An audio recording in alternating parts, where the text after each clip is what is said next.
Hi everyone, this is Mr. Fokowski, and in Unit 2, Part 4, we're going to be looking at what is public opinion, how we measure it, and why does it matter. So let's start with giving you a definition on what is public opinion, and that is the distribution of the population's beliefs about politics and policy issues. So what might be your stance on the war in Afghanistan? What is your stance on the death penalty? And we're going to get into why that really matters. It really impacts politicians, political parties, basically where they all stand on things. But in order to understand public opinion, we need to first understand two important concepts. The first one being demography, which is the science of population changes. And if you've read any news articles lately about the United States, our population, just in terms of the demography of it, the demographics, it is rapidly changing. And how do we come to know this? Well, it's through the census, which is taken every 10 years as required by the U.S. Constitution. So, the United States has always been the melting pot, right? We have never been a homogeneous culture, as we have people from Europe, we have people from Africa, we have people from Australia, and South America, everywhere. You name it, that's what makes the melting pot of the United States. One thing that is interesting is a recent phenomenon, what's called the minority majority, and that is the emergence of a non-Caucasian majority. So that basically means the white majority is going to be taken over by another race or ethnicity, just in terms of the sheer numbers. And as that changes, well, it's expected that political culture would change, because the set of values that we share, let's say in the 1950s, is going to be a lot different from the political values that we share today. I think a really good example of this is same-sex marriage, whereas if you were to gauge public opinion in the 1950s, it'd probably be very, very low.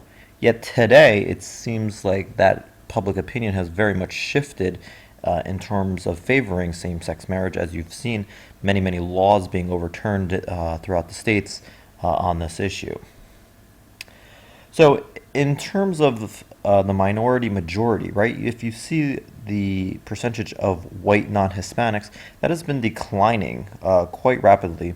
And as it is projected by the year 2050 or so, that's when you're really going to start seeing the Hispanic population really taking over in terms of numbers, becoming the majority. So the Hispanics, who had once been the minority in the country, are expected to eventually be the majority in the United States. So this is how demography is rapidly changing, especially in the United States.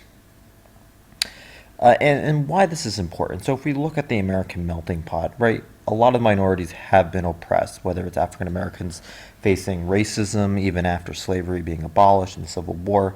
Hispanics are the largest minority group faced with the problem of illegal immigration. That has certainly been a major contentious issue, especially when it comes to voter IDs and making sure that employers check whether or not someone is a citizen of the country. And then we also have Asian immigration has been driven by a new class of workers, and then of course we have Native Americans, who were the first inhabitants here and being very much disadvantaged and taken over by the American government, especially during that era of Manifest Destiny. So the American melting pot for minorities in some cases has been very contentious and has had a deep-rooted legacy of racism or being oppressed in some fashion. So another phenomenon going in the United States is the graying of America. If you're familiar with the baby boomer generation, this is when soldiers returned home from World War II and just had several kids. And this is the fasting age group over 65. And the problem with this is that this is going to be a potential drain on Social Security, because this system is a pay-as-you-go system. So if we have so many more people in 65 and over, and we have fewer people who are working, how are those people going to support the people who are now dependent upon Social Security? So, for example, in 1942, 42 workers per retiree. In 2040, that's only going to be a mere 2 workers per retiree. So there are some potential issues going on there as well. And you can even think with political ideology, in terms of what we've talked about. As you get older, you tend to get a little bit more conservative. So in some sense, this is good for conservatives, but what happens when this baby boomer generation rather, is dying off? What's going to happen to their constituency? So some interesting implications to think about. And then we also have a regional shift where we are especially seeing people move from east to west and especially south. Texas has been a state that has been growing in population quite significantly thanks to lower taxes. They are number one in job creation, although most of the jobs they do create are minimum wage jobs.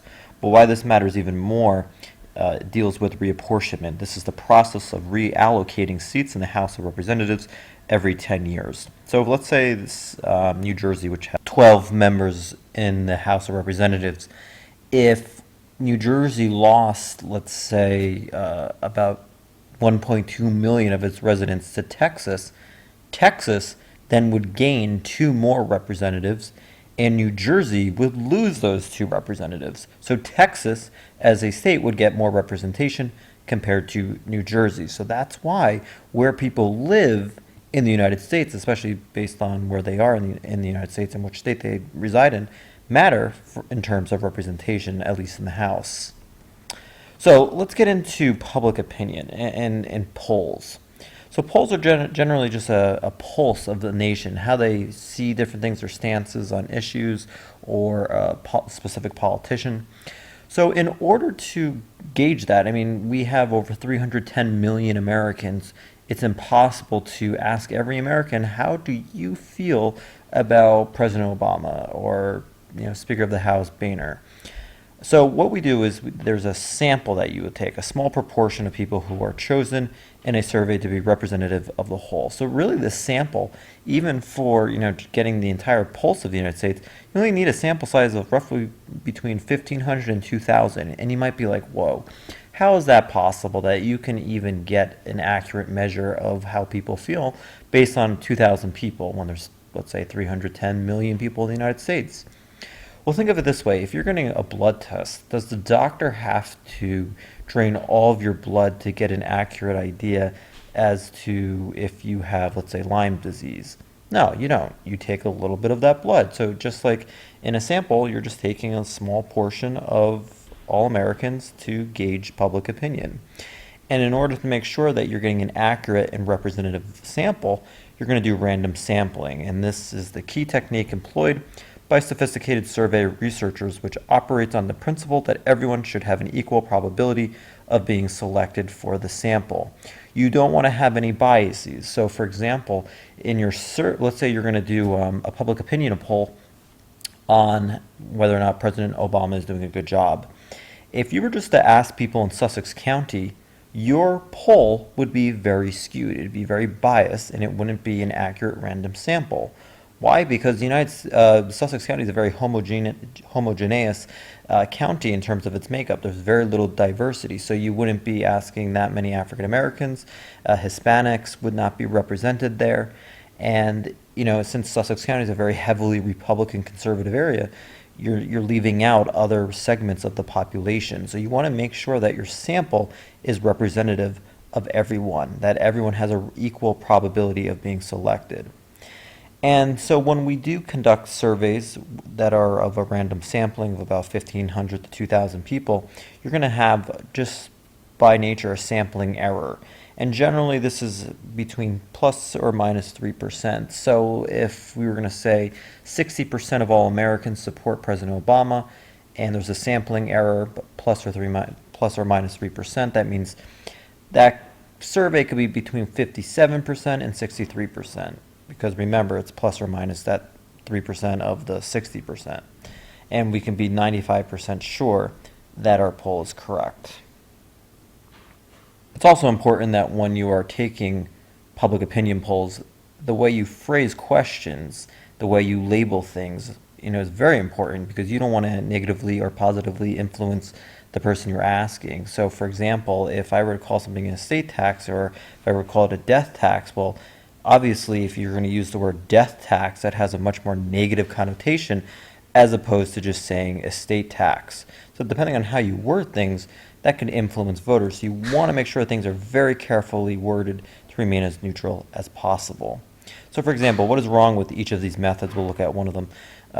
Calling survey participants on the phone only from noon until 3. Is there any bias there? Is it really a random sampling that everyone has an equal probability of getting selected? Probably not, because most people work between noon and 3. So the people you might get at home, they could be someone, who's unemployed, someone who's a senior citizen, but you're not really getting the working person. So that's an issue. Let's see, another example, asking bald men what kind of shampoo they prefer. Obviously, it's a biased sample because if you're bald, obviously, you're not going to be using shampoo. And so really their opinion really wouldn't matter. So it's important that your methods are very much randomized in the sense that everyone has an equal chance to be represented in the survey. And then going along with what is wrong with each of these polling questions, are you in favor of killing babies in an abortion survey? Instead of saying, are you in favor or are you opposed to abortion? So the way you phrase things is very important because you don't want to skew the results. So polls are very important because they help politicians detect public preferences.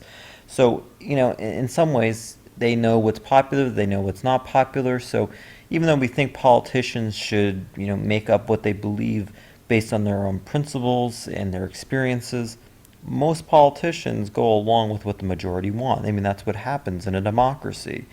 But sometimes, as critics say, polls make politicians think more about following than leading the public. So, if you're not going to pay attention to what the public wants, well, you're not going to be a very popular politician. Because remember, you're working for the people, and if the people don't vote for you, well, that's going to be an issue for you at the next election. And another important poll that we need to talk about is something called an exit poll. And this is used by the media to predict election day winners. So on election day, there will be pollsters who will ask people right outside in the voting precinct, who do you vote for? And then they use that data to predict who's going to win, even before all the data and the votes are tallied up. And there is one problem with this, and this was very notable in the 2000 presidential election in Florida.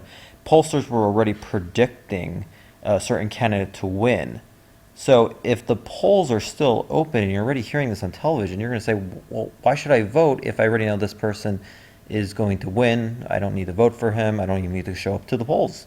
So it's a problem now. So now the media typically doesn't release exit polls or doesn't predict winners until the polls close. But exit polls, for a while, certainly did do this. Polls do assist politicians in many ways. As we said, they detect public preferences. It can lead to shifts in thinking. And in many ways, something called the bandwagon effect, where people are just eager to jump on board instead of really doing what's right. If that's popular, that's what everyone's going with, then you will as well. And we're going to leave it there. And hopefully you had a good idea of the role of polls and how demographics is very important, especially as the American landscape is changing. And we saw that definitely with the minority majorities that are happening. And this is really going to change political culture. Everything's always changing here, and public opinion is always looking to gauge that and measure that. All right, thank you.